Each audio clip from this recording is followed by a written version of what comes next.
Барлықтарына сәлем. Мен өзімнің жаңағы тренажерный залдың ішінде жаттығуларымды жасап жатырмын. Сондықтан терлеп жатырмын. Бірақ Малайзия туралы қызықтарды айтып берейін. Бұл жерде халық таңертең ерте тұрғанда суға түседі, душқа түседі және ұйықтар алдында душқа түседі, яғни күніне 2 рет. Тағы бір қызық нәрсе мен аңғарғаным, бұл мұндағы сәбіз, морковь.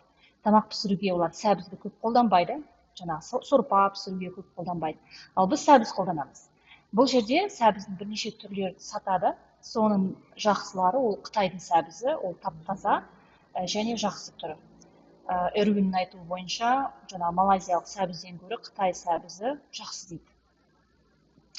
Тағы да бір қызық нәрсе, бұл жерде таңертең ұйықтан тұрып жаттығуды жасау қиынырақ. Мысалы Қазақстанда ұйықтан тұрып бірден жасайтын, ал мұнда түстен кейін де жасап жүрмін.